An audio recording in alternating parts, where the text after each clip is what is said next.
Assalamualaikum warahmatullahi wabarakatuh. Saya Nismi Zulfa Sabila. Pada kesempatan kali ini akan menjelaskan mengenai mineral sulfur dan besi, dimulai dari pengertian, fungsi, sumber, hingga metabolisme. Yang pertama yaitu mineral sulfur. Mineral sulfur mempunyai lambang huruf S dengan nomor atom 16 dan nomor massa 32,065. Sulfur ini merupakan bagian dari zat-zat gizi esensial seperti vitamin tiamin dan juga biotin, serta asam amino metionin dan sistein.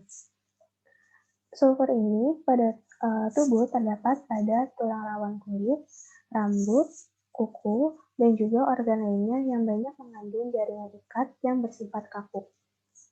Nah, sulfur ini ternyata peringkat atau nomor 6 makromolekul terbanyak di ASI dan juga nomor 10 mineral terbanyak di orang dewasa. Selanjutnya fungsi sulfur. Fungsi sulfur pertama yaitu sintesis kolagen. Nah, kolagen ini terbentuk dari 3 buah rantai polipeptida terpilih membentuk triple helix, di mana tiap belokan triple helix mengandung satu asam amino. Nah, asam amino ini mengandung sulfur. Jadi, secara langsung sulfur juga berperan dalam pembentukan kolagen. Selanjutnya ada pembekuan darah. Nah, jadi dalam pembekuan darah ini sulfur sebagai antikoagulan karena sulfur terdapat pada heparin, di mana heparin merupakan antikoagulan atau pencegah pembekuan darah atau penggumpalan darah. Lalu selanjutnya pembentukan vitamin D, di mana vitamin D ini memiliki struktur di mana strukturnya itu terdapat unsur sulfur. Lalu detoksifikasi zat beracun seperti bromobenzen yang kemudian diekspresi menjadi asam merkaturik. Dan yang terakhir metabolisme energi. Nah, di sini sulfur terdapat pada asam amino metionin. Nah, asam amino metionin ini digunakan untuk sintesis kreatin di hati.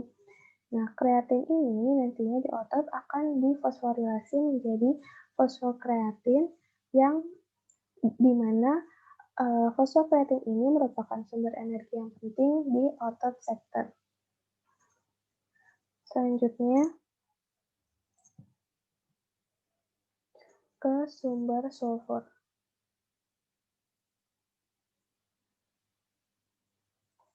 Nah, sumber sulfur ini bisa kita dapat dari dua.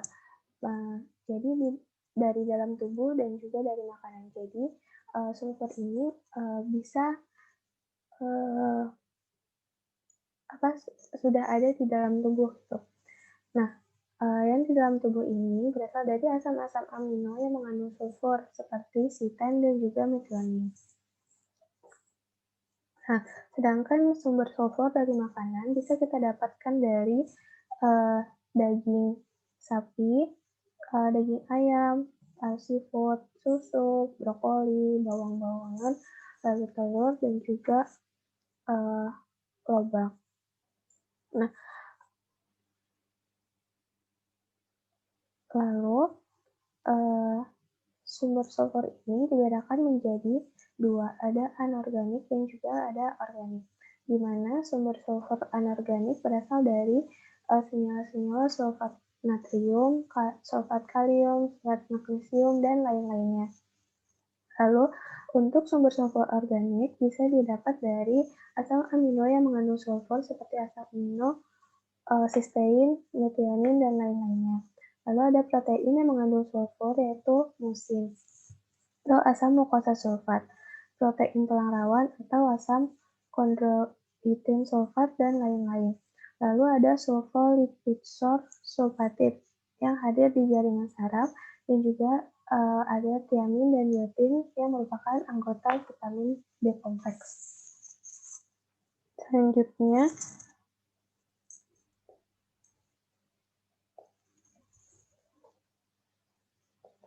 Selanjutnya,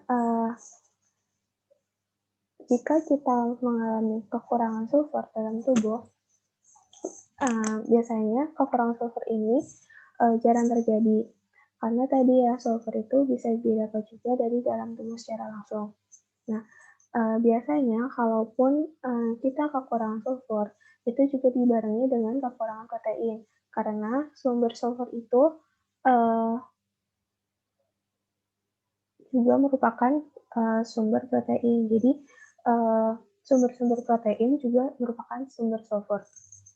Nah, ketika kita kelebihan sulfur, kita sulfur itu akan mencegah sel-sel mendapatkan oksigen yang cukup untuk respirasi. Nah, selanjutnya kita metabolisme sulfur. Nah, sulfur diabsorpsi sebagai bagian dari asam amino atau sebagai sulfat anorganik. Selain sebagai bagian dari asam amino, metionin dan sistein, sulfur juga merupakan bagian dari enzim glutathione serta berbagai koenzim dan vitamin, termasuk koenzim A. Nah, sulfat anorganik diserap begitu saja dalam usus. Demikian pula dengan sistein dan metionin yang dihasilkan oleh pemecahan protein.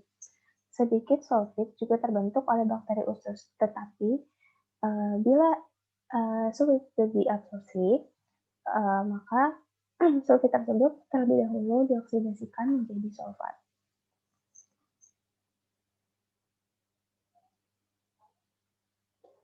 Selanjutnya,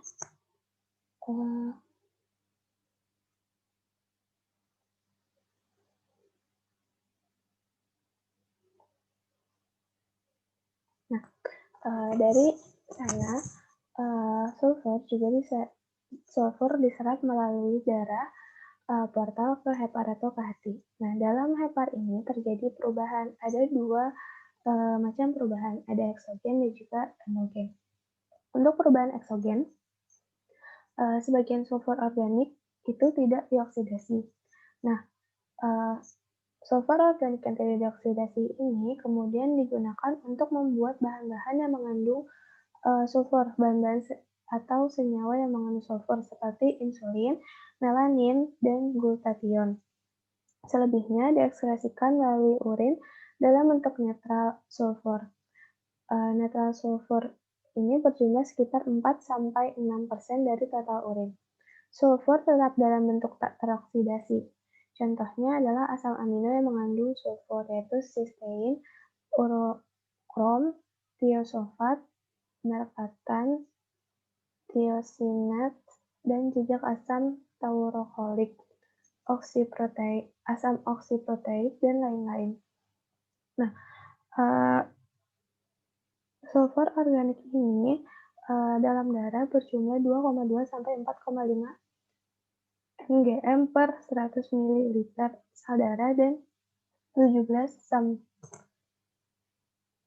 3,5 mg per 100 ml serum. Nah, ini membuktikan bahwa seperempatnya tersisa di sel darah dan 3/4-nya di plasma.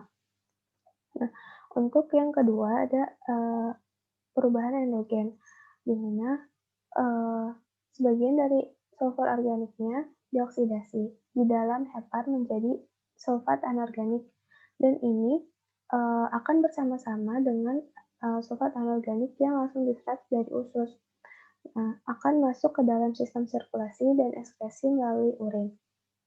Sebagai tambahan, di mana sulfat anorganik berguna untuk proses detoksifikasi sistein, pun dapat berkonjugasi dengan senyawa toksin seperti brombenzena yang menghasilkan mercapturic acid atau asam mercapturic. Nah, metabolisme sulfat pada senyawa organik ini memerlukan aktivasi atau aktivator. Nah, ini merupakan struktur-struktur dari senyawa-senyawa asam amino yang mengandung sulfur. Ada metionin, ada sistein, homosistein, taurin, ada sitastionin, dan lain-lainnya.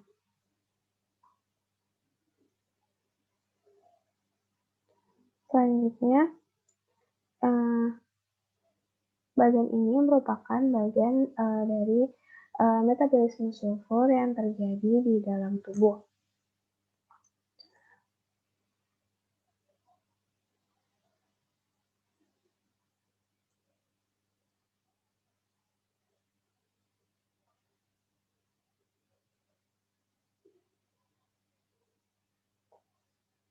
Selanjutnya ada distribusi sulfur. Nah, jadi sulfur ini dapat kita temukan sebagai keratin di bagian tubuh yang keras seperti rambut, kuku, tanduk, bulu, dan lain-lainnya.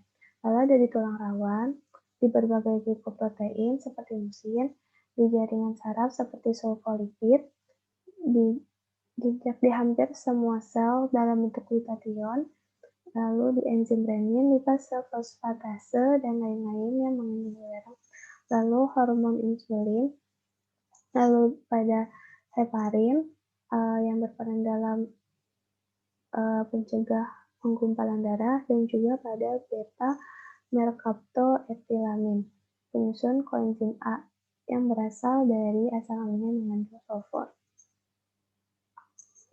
Selanjutnya masuk ke besi.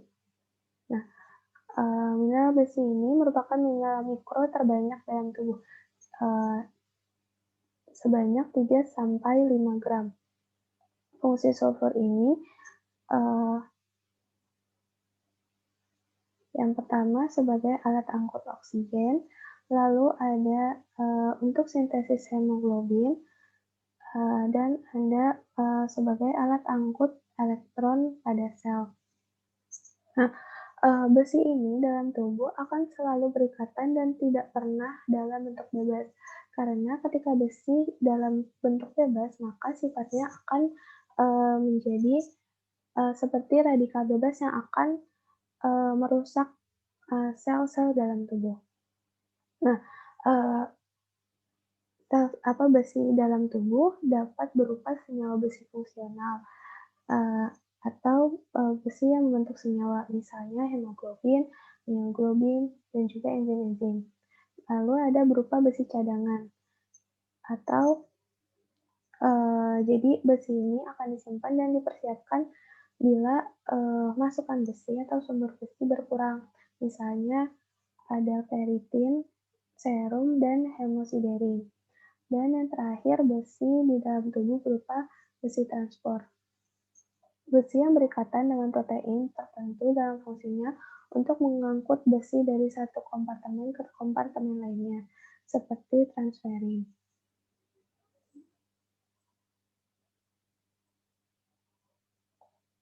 Nah, selanjutnya ada sumber besi. Nah, pada sumber besi perlu diperhatikan yaitu ada jumlah besinya dan juga kualitas besi dalam makanan atau ketersediaan biologik atau bioavailability. Nah,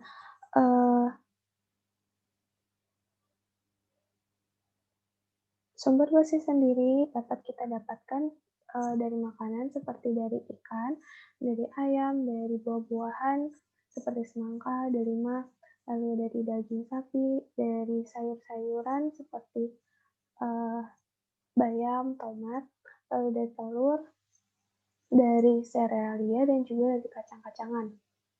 Nah, dari makanan-makanan tersebut yang memiliki biologik atau bioavailability tinggi, paling tinggi yaitu adalah daging-dagingan. Nah, selanjutnya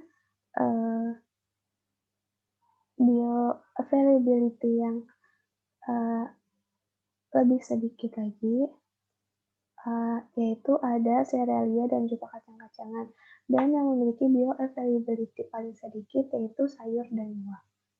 Nah, bentuk besi pada makanan itu dibagi menjadi dua, ada heme dan non-heme, di mana heme ini memiliki ciri-ciri yaitu bioavailabilitasnya tinggi dan absorpsinya tidak dipengaruhi oleh bahan penghambat seperti serat. Nah, untuk yang non-heme itu kebalikannya, ciri-cirinya kebalikannya dari heme. Selanjutnya ke metabolisme besi.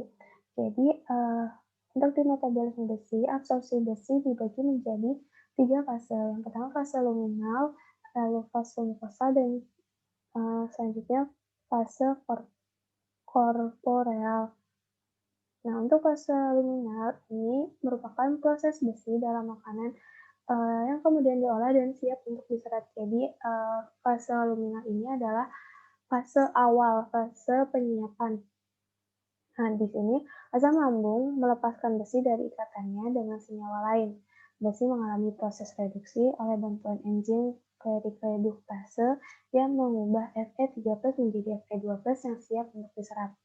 Lalu dari fase luminal lanjut ke fase mukosal, yaitu fase atau proses penyerapan besi dalam mukosa usus. Fe2+ yang tadi sudah diubah dari Fe3+ masuk ke enterosit melewati membran apikal melalui divalen metal transporter 1 atau DMT1. Dalam sel enterosit, besi disimpan sebagai ferritin serum atau langsung ditransfer ke plasma melalui membran basolateral melewati protein transmembran ferroprotein. Nah, setelah dari fase mukosal lanjut ke fase korporeal atau fase di mana terjadinya proses transportasi, pengambilan besi untuk digunakan, dan juga penyimpanan besi. Nah, setelah diabsorpsi tadi, di fase mukosal dan disimpan, besi akan beredar di sirkulasi dalam bentuk terikat, dalam bentuk transferin dan menuju sistem porta hepatik atau di hati, yang merupakan tempat penyimpanan besi utama. Nah, sel hepatosit akan mengikat besi melalui transferin reseptor 1 dan 2 atau TFR1 dan TFR2 dan disimpan dalam bentuk ferritin. Nah, selain itu, besi yang berikatan dengan transferin akan dibawa ke sumsum tulang untuk pembentukan sel darah merah. Sel darah merah yang sudah tua akan difagositosis makrofag pada sistem retikuloendotelial.